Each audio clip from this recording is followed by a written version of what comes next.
Ladies and gentlemen, it's your Workday Slacker here, and we have some pretty exciting stuff to talk about today.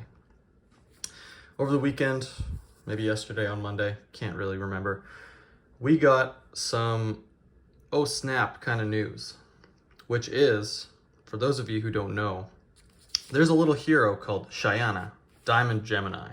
For any new players, she is what we call a shapeshifter hero, only in Blitz. She's a young hero, and she was released in a hard to acquire set called Crucible of War. This is the first supplemental set in Flesh and Blood history, and she's actually legendary in that set. There's only two. There's the reprinted tunic, which people call the crew neck because it came out in Crucible, and then we got Shiyana.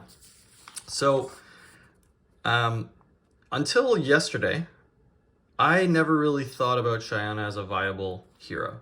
I'm sure a lot of people didn't either. It just kind of seems like, a cool, neat, beautiful card, with some one day, everyone always said, one day that card's going to be busted. Oh yeah, they're going to print enough specializations where this card's going to be busted. And I think that we're kind of getting there. More importantly, the real takeaway from this video is that don't try and predict what LSS is going to do. I think that's the kind of the best thing as a consumer of this product, is that you can try as much as you want, but I don't think anybody expected there to be a Shiyana specialization coming out in the 10th set, the supplemental set, Dusk till Dawn. If anybody had that on their bingo card, congratulations, but I did not. I don't think most people did. So what I wanted to do today was talk about this card, why it's interesting. Let's actually read it together because I don't think a lot of people know what it does. And I also want to talk about the specializations, which, we got right here. And let's see why they're so good. So Shiyana, she can have specialization cards of any hero in your deck. That's right. Any hero. You can have a Knock the Death Whistle with a Alpha Rampage with a, what are some of the other insanely powerful specialization cards here? I play too much Brute, so all I can think of is Alpha Rampage. But basically, think of like the best cards in everyone's deck. I think Red in the Ledger is also another one. Some of the best cards in everybody's deck, you can just put them all into your deck. So that already is very cool. But this second line is actually extremely powerful now that we know what the specialization she's getting is. At the beginning of your action phase, Shiyana becomes a copy of a target hero until the start of your next turn and gains cards you own are the class of your hero in addition to their other class types. Well. What does that mean? Well, that means if you're playing against a Rhinar, all of your attack cards are Brute cards now too. There might be something that cares about that. We'll get to it. So, just to lay down the land. So Shiyana's getting her own specialization in the new set. We've got this picture that I got off of my potato camera.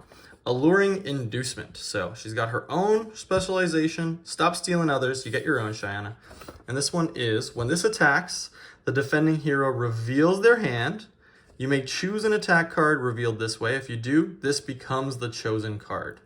So let's play this back against me. So I'm playing Rhinar, and I'm playing against Shiyana. She gets to play this, take a look at my hand, see my 3-cost Alpha Rampage that also requires that I discard a card. She can just pick it, and she can use it for 2 resources. Doesn't have to discard anything. I think that's pretty cool. So definitely something to think about, because all of her cards are Brute cards too. So that was, obviously I play a lot of Brute, so that's the one that came up. But the second part is also very interesting. So Unity is a new keyword. We also saw that there's going to be a warrior card that has Unity in it. But when this defends together with a card from your hand, so you give 2 cards to defend, create an Eloquence token under any number of heroes' control. I think that's obviously very powerful if we're talking about Ultimate Pit Fight, which isn't, it's picking up steam, but that's going to be, any kind of co-op format. That's also the wording is important there. But let's take a look at this lovely lady on the Eloquence token. When you play a non-attack action card, destroy this, and the card gets go again. All right, who wants to say it? Who wants to say it? This card's busted when you play a Tome of Fyendel. This is just kind of my combo ramblings and my kind of initial thoughts of how this is all going to go down. But let's take a step back. Alluring Inducement. Insanely good card. Glad that it's a specialization, because I'm glad that more people don't get to play this card. Because, also, it's a shapeshifter action, so only shapeshifters get to play it. But when this attacks, if you're playing against a Bravo and they have a Pulverize for 10, you can just see that Pulverize and you can play it for 2.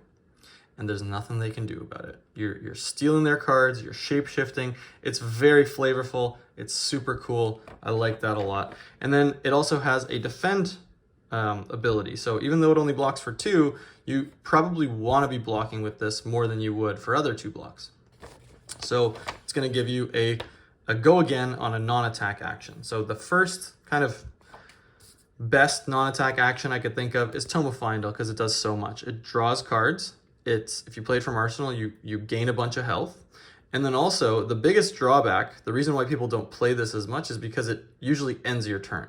Unless you have an extra action point, or you can give it go again with like lead the charge or something like that. So this does that. This automatically will give it go again. So you're basically loading up your hand, gaining a bunch of life, going above 20 hopefully, and then you get to just have your turn. So I think that's really powerful. Super, super cool. I thought I would just share a couple thoughts on that, before I get into the work week today. And super exciting. Again, takeaway from this video is just enjoy the ride with LSS, because we do not know what's going to happen. We do not know what's coming. And I think that's a good thing. So you can try and guess as much as you want, but I think they've got bigger plans for you. So also, my birthday was this weekend, and a very kind friend actually balled out and got me a first edition Crucible of War pack. You know who's in Crucible of War, right? This lady. So I figured we'd just crack this open right now. This is probably the first and only first edition Crucible of War pack I'll maybe ever open, because they are so expensive. But let's do it together.